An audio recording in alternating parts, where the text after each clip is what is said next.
नमस्कार. तर मी आज तुम्हाला प्रेरणादायक बोधकथा सांगणार आहे. कथेचे नाव आहे आयुष्याची किंमत. एका दिवसाची गोष्ट आहे. वडिलांनी पाहिले की त्यांचा मुलगा गणेश घराच्या लॉनमध्ये बसला आहे. तो गणेशकडे गेला आणि विचारले, काय झाले बेटा, गप्प का बसला आहेस? मी काहीतरी विचार करतोय बाबा, गणेशने उत्तर दिले. तू काय विचार करत आहेस हे मलाही कळू शकेल का? वडील बोलले, मी विचार करतोय बाबा, माझ्या आयुष्याची किंमत काय आहे? वडील हसले आणि म्हणाले, चांगले आहे. जर तुला तुझ्या जीवनाची किंमत खरोखरच समजून घ्यायची असेल तर मी सांगतो तसे कर. वडिलांनी त्याला एक दगड दिला जो दिसायला साधा होता आणि म्हणाला, बेटा, हा दगड बाजारात घेऊन जा.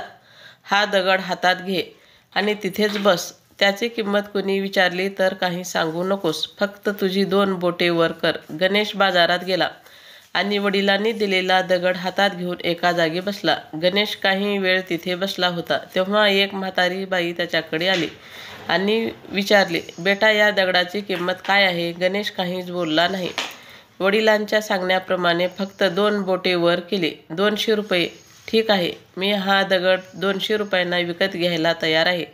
हा दगड मला दे, म्हातारी बोलली. म्हातारीचे बोलणे ऐकून गणेशला आश्चर्य वाटले.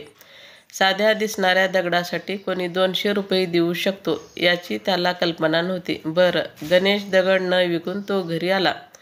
घरी आल्यानंतर गणेशने वडिलांना सर्व प्रकार सांगितला. तेव्हा वडील गणेशला म्हणाले, यावेळी तू संग्रहालयात जा.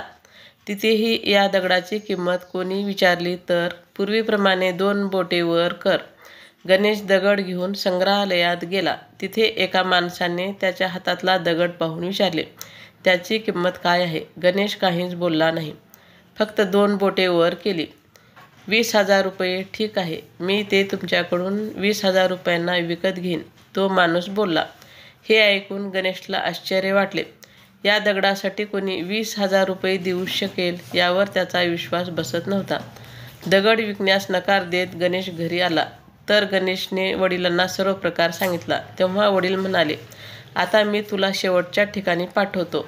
आता हा दगड घेऊन एका मौल्यवान दगडाच्या दुकानात जा आणि तिथेही कोणी तुला त्याची किंमत विचारेल तर काही बोलू नको. पूर्वीप्रमाणे 2 बोटे वर कर.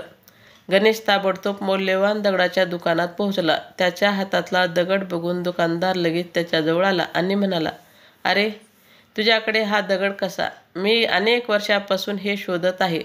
हा दगड तू मला दे. मला सांग, त्याची किंमत काय घेणार? गणेशने काही न बोलता 2 बोटे वर केली. चांगले, 2 लाख रुपये. ठीक आहे, मी आता तुला 2 लाख रुपये देऊन हा दगड तुझ्याकडून विकत घेईन, तो माणूस बोलला.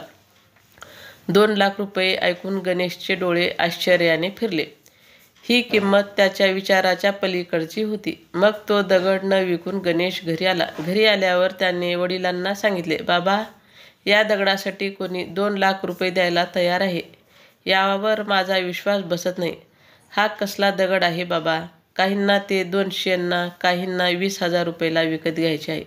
शिवाय लोक ते 2 लाख रुपयांना खरेदी करण्यास तयार आहेत. शेवटी त्याची किंमत काय आहे? वडिलांनी गणेशला समजावले आणि म्हणाले, बेटा, तू मला तुझ्या आयुष्याची किंमत विचारलीस नाही का? या दगडाच्या जागी तुझा जीव ठेव आणि तुझ्या जीवनाची किंमत मोज. या दगडाची किंमत वेगवेगळ्या ठिकाणी वेगवेगळी होती.